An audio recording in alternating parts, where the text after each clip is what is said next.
누군가가 우리를 저주한다면 그 저주가 우리 자신에게 그대로 임할까요?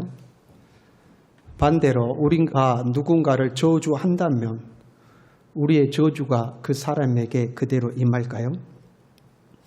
간혹 우리가 영화나 드라마를 보면 사극 같은 것을 보면 자기의 숙적을 제거하기 위해서 이런 사수를 쓰는 경우를 보잖아요. 그것이 정말로 그대로 될까? 오늘 본문에도 보면 발람이라는 선지자를 불러서 저주하기를 부탁하고 있거든요. 저주하면 정말로 그 저주가 임할까? 우리가 운전을 하고 가는데 누군가 운전하다가 시비가 붙었습니다. 상대방이 나를 향하여 손가락질하며 욕을 합니다. 여러분, 상대방이 욕을 하는 것은 나를 저주하는 것 아닙니까? 그 욕을 들을 때에 아무렇지도 않게 반사해서 반사시키고 그냥 평안한 마음으로 지나갈 수 있습니까? 그렇지는 않죠. 상대방이 나를 욕하는 것을 들으면 내 마음에 화가 나기 시작하죠. 분노가 일어나기 시작합니다. 내가 알지 못하는 사이에 어떤 사람이 나를 비난합니다. 비방하고 돌아다닙니다. 나를 욕하고 돌아다닙니다. 모를 때는 괜찮습니다. 그런데 누군가가 나에게 그 소식을 전해주죠. 아무개가 네 욕하고 다니더라. 아무개가 네 흉보고 다니더라. 그 이야기를 듣는 순간 우리의 감정이 상하죠. 그러니까 저주라는 것이 그 효과의 내용, 그 정도, 정확성 등에는 차이가 분명히 있죠. 그러나 아주 효과가 없는 것은 아니죠. 최소한 우리의 감정을 상하게 하는 효과는 있다. 맞죠? 그것이 정확하게 임하지는 않지만 우리의 감정을 상하게는 하죠. 반대로 축복하면 어떻게 될까요? 우리가 축복하면 그대로 임할 것인가? 우리 옆 사람과 한번 인사해 볼까요? 정말 잘생기셨네요.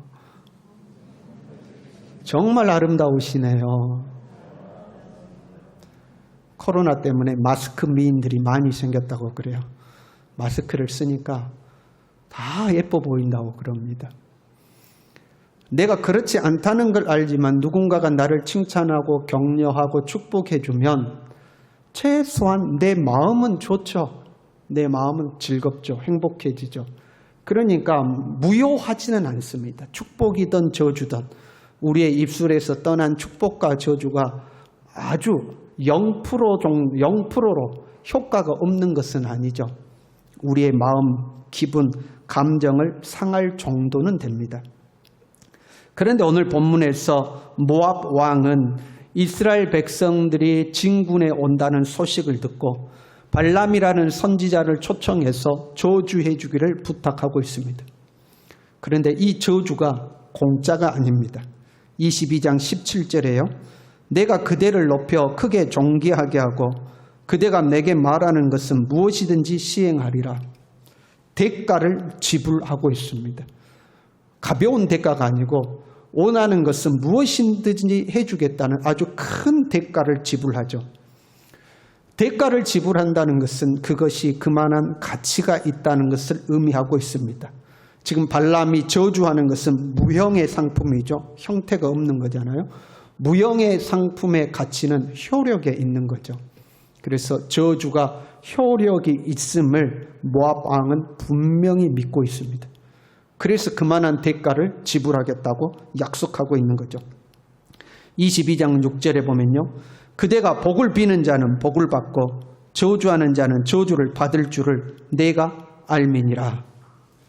적어도 이 발람이라는 선지자가 아주 생짜는 아닙니다. 당대에 그 지역에 소문난 선지자였음을 알 수가 있습니다. 그렇지 않습니까? 검증되지도 않는 사람을 불러다가 금은보호와 명예와 권세를 약속하면서 저주 한번 해달라 부탁하지는 않겠죠. 이 사람이 나름대로 그 분야에서는 명성이 있는 사람입니다. 우리는 무속신앙을 믿지를 않습니다. 무속인을 믿지는 않죠. 그러나 그들의 세계는 그들의 나름대로 신비한 것들이 존재하고 있습니다. 아무것도 없는데 무속인이 존재하고 무속신앙이 존재하는 것은 아닙니다. 그들 나름대로의 영적 세계가 존재하고 있죠. 그리고 그 영적 세계에는 신통한 일도 존재하고 있습니다. 20년 가까이 전에 발간된 책 중에 주여 사탄의 왕관을 벗었나이다 하는 책이 있어요. 단군교 교주였던 김혜경 씨가 예수님을 믿고 회심한 뒤에 쓴 책이죠. 그 책을 보면 이 사람이 무당이 되는 과정, 그리고 단군교를 세우기까지 과정이 기록되어 있는데 나름대로 자기들의 영적인 세계 속에서는 아주 신비한 일들이 많이 있습니다. 알아맞추기도 하고요, 고치기도 하고요, 무당들끼리 영적인 대결을 하기도 하고요. 자기들 나름대로는 영적 세계가 존재하고 있는 거죠. 그 분야에서 발람은 나름대로 명성이 있는 사람인 겁니다. 검증된 사람인 겁니다. 그래서 모압 왕이 이 발람을 불러다가 너의 자자한 명성을 익히 들어 알고 있으니 저들을 저주해라. 네가 저주하면 저주를 받는 줄 내가 알고 있다. 그러니 저주 한번 해달라. 저주 한번 해주면 원하는 것을 다 주겠다고 부탁을 하고 있습니다. 그렇게 능력 있는 발람이었는데, 이미 검증된 발람이었는데 놀랍게도 이스라엘을 향하여서는 저주를 하나도 하지를 못합니다. 그리고 오히려 축복을 합니다. 여러분 가정해봐요. 우리가 무속인이라고 가정해봐요. 나름대로 이름 있는 무속인이에요. 누군가가 우리에게 찾아왔어. 아주 돈 보따리로 싸웠어요. 그래서 내가 저 사람은 정말 꼴배 싫은 사람 하나 있는데 저 사람 저주 한번 해주면 당신에게 5천만 원을 주겠습니다 하고 돈을 탁 싸왔어요. 다른 부탁도 아니에요. 저주를 해달라는 거예요. 그 저주가 임하든지 임하지 않든지 상관없어요. 일단은 저주를 해달라는 겁니다. 그런데 여러분 우리가 아주 생짜예요. 아무것도 몰라요. 아무것도 모르는 생짜예요. 그러면 저주하겠습니까? 안 하겠습니까? 생짜니까 하겠죠. 나는 모르겠다. 저주하라고 네가 부탁했으니까 저주하겠다. 저주하겠죠. 그런데 우리가 좀 신통해요. 내가 딱 보니까 저 사람 저주받을 사람이 아니에요. 그런데 이 사람이 저주해달라고 돈을 5천만 원을 싸가지고 와서 저주해달래요. 그러면 저주하겠습니까? 안 하겠습니까? 아니 저주가 임하든지 안 임하든지 뭔 상관이에요? 저 사람이 알아맞혀달라는 것도 아니고 저 사람의 운명을 알려달라는 것도 아니고 그냥 저주해달라는 거잖아요. 그럼 저주하면 되죠. 그러면 돈 내 건데 임하고 안 임하고는 나 상관없는 문제 아닙니까? 그래요 안 그래요? 여러분만 저를 아주 나쁜 놈 쳐다보듯이 그렇게 쳐다보시는데 여러분 그러지 않겠습니까? 그런데도 불구하고 이 발람은 저주를 하지 않고 반대로 축복만 하고 있어요. 왜 그랬을까요? 이 발람이 양심적이었어요? 정직해서요? 나는 저 사람의 운명이 축복받을 운명이니까 나는 저주 못한다고 정직해서 안 했을까요? 아니면 모압 왕이 제시하는 금은보화와 명예와 권세에 대한 욕망이 없어서요? 절대 그런 것 아닙니다. 발람은 욕망이 있었어요.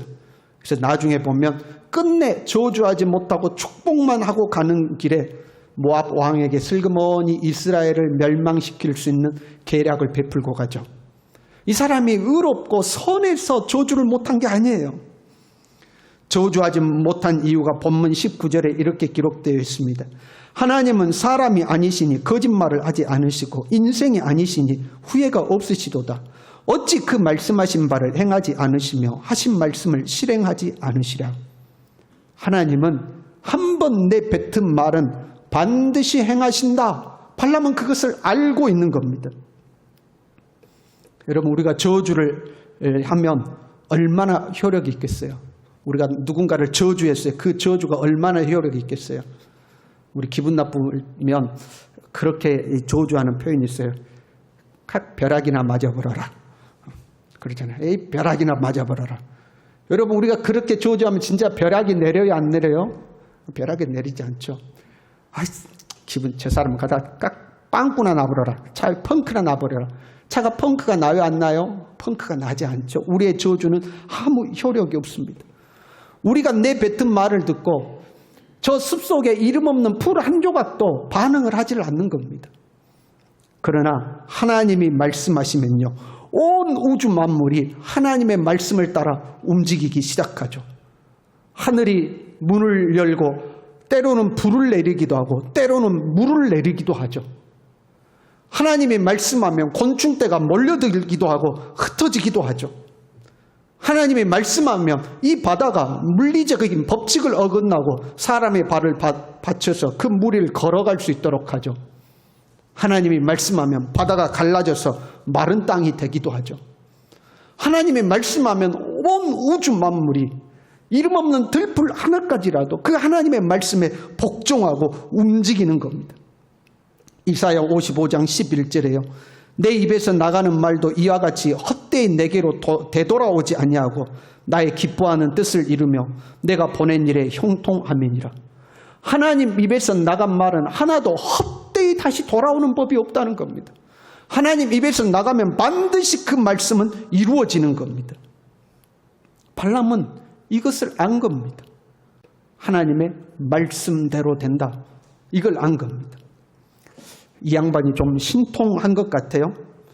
그런데 이 양반이 평소에 자기가 신통했던 것들, 그 신통함을 가지고 대했던 일반적인 사람들, 이 사람들하고 상대가 다르다는 것을 압니다. 우리 그런 말 있잖아요. 잽이 안 된다고. 보통의 사람들은 자기가 축복도 할 수 있었습니다. 저주할 수도 있었습니다. 그들의 한치 앞 운명을 미리 예언할 수도 있었습니다. 그러나 하나님 앞에 서니까 자기의 존재가 아무것도 안 돼요. 잽이 안 돼요. 어느 정도 비등해야 견주어도 보고 이 대결도 해보고 대항도 해볼 거 아닙니까? 감히 하나님의 말씀 앞에 대항할 생각을 못하는 겁니다. 23절에요. 야곱을 해할 점술이 없고 이스라엘을 해할 복술이 없도다. 내가 그 어떤 점술을 행한다 할지라도 어떤 복술을 행한다 할지라도 이스라엘을 행할 수 없다. 왜? 하나님이 이미 이스라엘을 축복한다고 선언해버렸다. 그 하나님의 선언을 거스를 능력이 내게는 없다는 겁니다. 그리고 더 나아갔어요. 하나님은 이미 발람에게 경고하셨습니다. 모압 왕의 초대를 받아서 가는 길에 하나님은 이 발람에게 경고하셨죠. 너 내가 시키는 대로만 말해. 그러지 않으면 너 죽는다 하고 경고했어요. 지금 발람은요. 하나님은 거짓말하지 않고 후회가 없으신 분이고 그 말씀하신 바를 반드시 이루시는 분이다 알잖아요. 그런데 그 하나님이 자기에게 뭐라고 말씀하셨어요? 내가 시키는 대로 안 하면 너 죽는다 하고 말씀하셨어요. 그 말씀이 자기에게 이루어질 것을 자기는 알고 있는 겁니다. 두려워서, 그것이 두려워서 금은 보화가 자기 눈앞에 아른아른하지만 차마 저주를 못하는 겁니다. 저주하고 싶은데 입이 딱 달라붙어서 말이 안 나오는 게 아니에요. 축복하고 싶은데 입이 딱 달라붙어서 축복이 안 나오는 게 아니에요. 자기 의지와 상관없이 자기의 입술이 지금 움직이는 게 절대 아닙니다. 하나님이 무서운 거예요. 하나님의 말씀은 그대로 이루어진다는 것을 자기가 알고 있기 때문에 하나님이 무서워서 함부로 말을 못하고 있는 겁니다. 이 발람은 하나님의 선택한 백성도 아니에요. 하나님만 섬기는 여호와 신앙을 가진 자도 아니에요. 이 발람은 다신교를 섬겼던 엉터리 선지자예요. 그럼에도 불구하고 하나님의 말씀대로 이루어지는 것을 알고 있는 거예요. 나름대로 영적인 세계를 알았기 때문에 오직 하나님만 섬기는 사람은 아니었을지라도 나름대로 영적인 세계를 알았기 때문에 이 하나님을 두려워하는 거죠.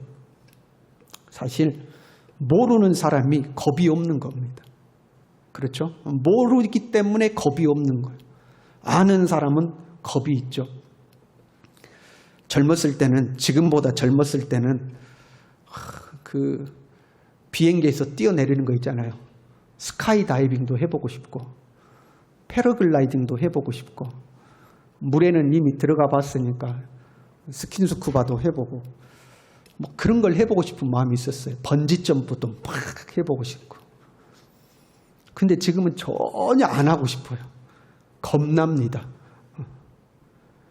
우리가 인생의 경험이 쌓일수록 두려움도 같이 커지는 거죠. 그것이 위험하다는 것을 알게 되니까요. 모르면 겁이 없는 거예요. 여름철이라 여러분 파리떼가 이렇게 집 안으로 들어올 때가 있잖아요. 얼마나 귀찮은지 몰라요. 식탁에 밥 먹을 때도 앵 하고 오고 우리 반바지 입고 있으면 다리에 웽 하고 달라붙고 이게 알짱알짱하다는 거 귀찮잖아요. 저 파리 봐라. 저놈 잡아야겠다고 파리채를 가지고 오는 순간 이 파리들이 다 없어집니다. 여러분 경험해 보셨죠? 파리가 눈앞에 알짱알짱하다가도 파리채 들고 오면 어떻게 알고 다 도망가고 없어요. 근데 제가 그렇게 이야기해요. 애들이 살기를 느낀다. 살기를 느끼고 도망간다. 저만의 이론입니다. 과학적으로 증명된 건 아닙니다. 이 파리들이 자기를 죽이려는 이 사람으로부터 살기를 느끼고 도망가는 것 같아요.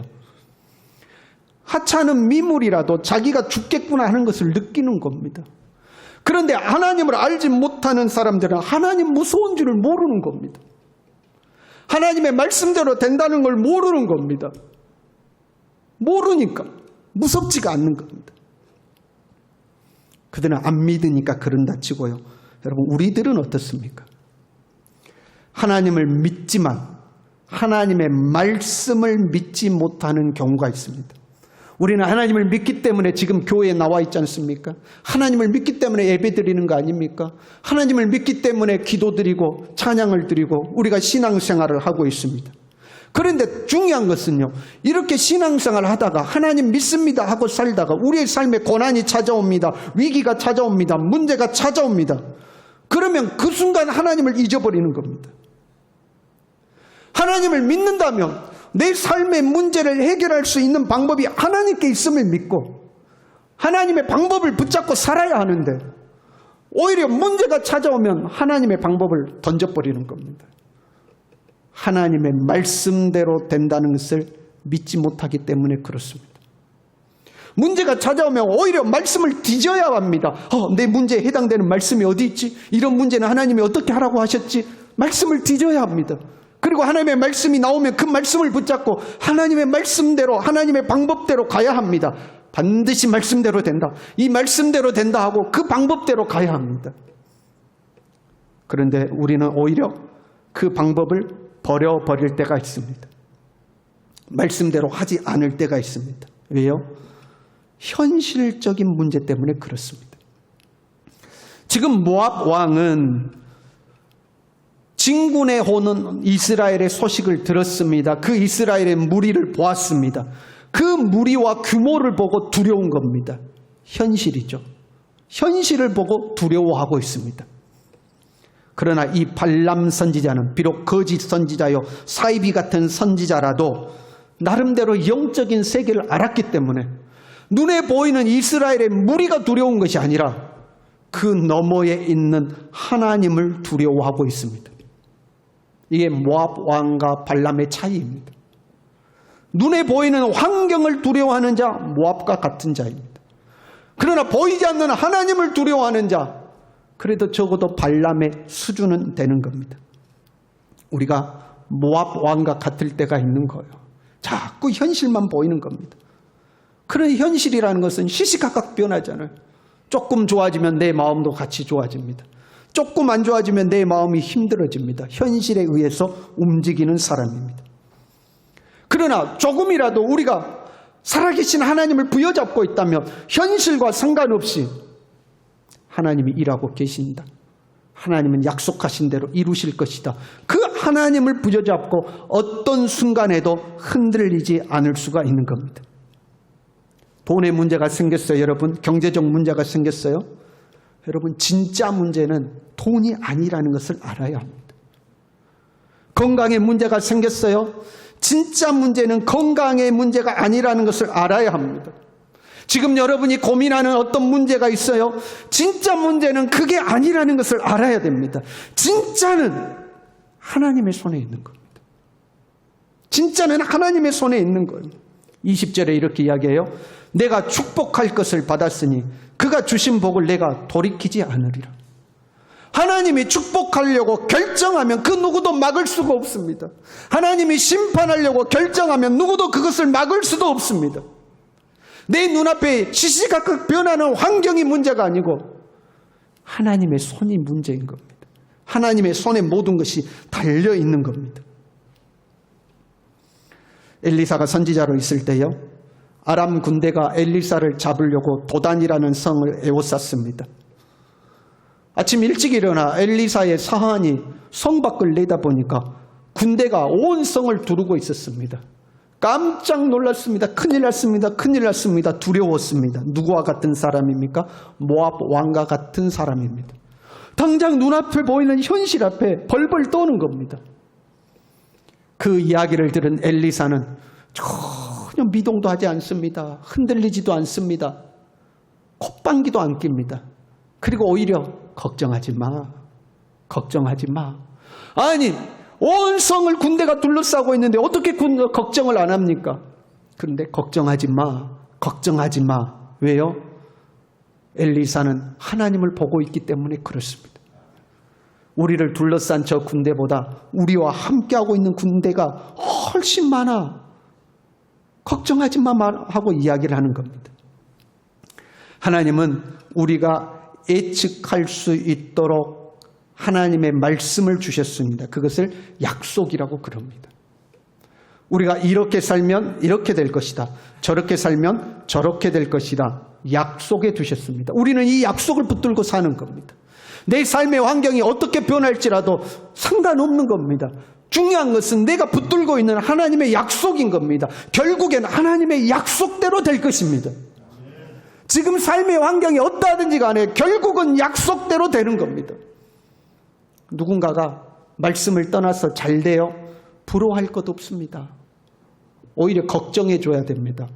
저러다가 문제 날 텐데, 하나님의 말씀에 저렇게 살면 안 된다고 그랬는데 저러다가 문제 생길 텐데, 누군가의 자녀가 공부도 잘하고 좋은 직장 들어가고 아주 잘 나간다고 해요. 그런데 신앙생활 안 해요.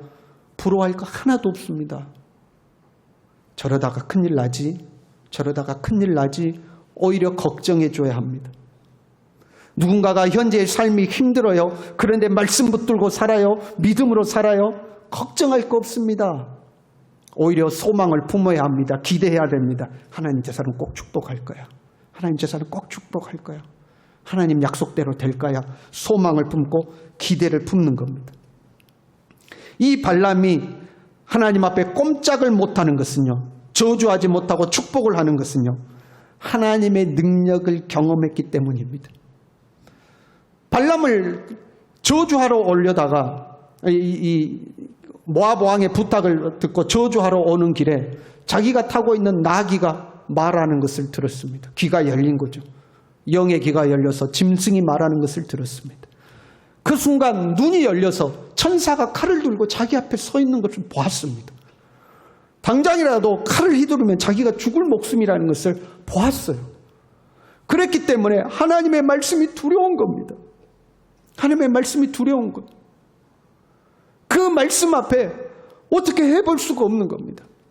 하나님의 말씀은 반드시 이루어지겠구나. 두려운 겁니다. 우리가 말씀에서 흔들리는 것은 믿음의 눈이 열리지 않았기 때문에 그런 겁니다. 육신의 눈, 지식의 눈, 경험의 눈으로만 현실을 보고 있기 때문에 자꾸 현실 앞에 여러분 우리가 흔들리는 겁니다. 보세요. 사람은 약속을 해놓고도 그 약속을 지키지 못하죠. 그게 우리의 경험입니다. 제가 라디오에서 방송을 듣는데 재미있는 사연 하나를 들었어요. 부부가 쇼핑몰에 갔습니다. 쇼핑몰에 남편이랑 이렇게 쇼핑을 하고 있는데 남편이 슬그머니 사라졌어요. 그러니까 아내가 혼자 쇼핑을 하다가 남편이 어디 화장실 갔나 오겠지 하고 쇼핑을 하고 있는데 남편이 안 와요. 그러니까 전화를 했어요. 여보 어디에 있어? 했더니 남편이 이야기합니다. 여보 우리가 10년 전 결혼했을 때에 우리가 들렸던 보석상 있지. 그때 당신이 이 다이아몬드 목걸이 참 마음에 들었었는데 그때 내가 형편이 안 돼서 못 사줬잖아. 그래서 그때 내가 당신에게 그런 이야기 했었잖아. 형편이 되면 내가 그때 되면 꼭 이거 사줄게 하고 그 약속했던 그 보석상 있잖아. 그렇게 이야기를 하는 거야. 그 순간 이 아내의 마음이 감동이 되기 시작했어요. 우리 남편이 10년 전에 했던 약속을 잊어버리지 않고 아직까지 기억하고 그 보석상에 지금 가서 그걸 보고 있구나 하고 이제 마음속에 기대가 된 거예요. 그 남편이 계속 말을 이어갑니다. 그 보석상 있잖아. 그 보석상 옆에 자전거 샵이 있는데 내가 거기서 자전거 구경하고 있어. 10년 전에 아내에게 했던 약속은 별로 중요하지 않아요. 지금 나는 자전거, 내가 원하는 자전거, 아내 몰래 꼽을 줘둔 돈으로 자전거 살 생각에 부풀어 있는 겁니다. 그게 사람인 거예요. 사람은 약속에도요, 약속을 잊어버립니다. 약속을 지킬 능력도 없어요. 마음이 변해요. 우리의 경험으로는 그런 거예요. 그러나 하나님은 변치 않는 하나님입니다. 하나님은 약속하신 바를 반드시 지키시는 하나님입니다. 잊어버리지 않는 하나님입니다. 다윗이 10여 년을 고생을 했어요. 골리앗을 무너뜨린 뒤에 10여 년 이상을 세월을 고생했어요. 고생하고 있는데 그 너머에서 하나님은 변함없이 일하고 계시는 겁니다. 다윗을 왕으로 만들려고 일하고 계시는 거예요. 현실에는 안 보여요. 현실은 오히려 비참해요. 그러나 하나님은 일하고 계신 겁니다. 요셉이 형들에게 미움받아서 종으로 팔려갔어요. 종이 되어서 노예가 되어서 고생했어요. 억울하게 옥살이 하면서 고생했어요. 그런데 하나님은 보이지 않는 곳에서 요셉을 총리로 만들 계획을 세우고 계셨고요. 그 요셉을 통해서 야곱의 집안을 구원할 계획을 세우셨고요. 그 계획을 차근차근 진행하고 계시는 겁니다. 우리가 모르는 것뿐이지, 요셉이 모르는 것뿐이지, 하나님은 여전히 일하고 계시는 겁니다. 그렇잖아요. 지금 모압 왕이 이 발람이라는 선지자를 불러서 이스라엘을 저주하려고 합니다. 그런데 하나님께서 발람을 너 그러면 꼭 죽는다, 축복만 해라, 내가 시키는 대로만 해라 해서 저주는 못하고 축복만 하고 있습니다. 광야에서 헤매고 있는 이스라엘이 이 사실을 알았을까요, 몰랐을까요? 지금 이 순간에는 모르는 겁니다. 나중에 들어서 알았겠죠. 우리는 하나님이 우리를 위해서 무슨 일을 하고 계시는지 모르는 겁니다. 내 현실에서는 그게 안 보이는 겁니다. 그러나 하나님은 약속을 반드시 지키시는 하나님인 줄로 믿습니다. 하나님이 하신 말씀은 지금도 역사하고 있으며 온 우주 만물이 하나님의 말씀을 따라서 움직이고 있는 줄로 믿습니다. 이 믿음으로 여러분 말씀 붙들고 살 수 있기를 바랍니다. 변함없는 하나님의 말씀, 반드시 이루어지는 하나님의 말씀, 이 말씀을 굳건히 붙들고 살아가는 저와 여러분이 될 수 있기를 간절히 바랍니다. 우리 함께 찬양하겠습니다.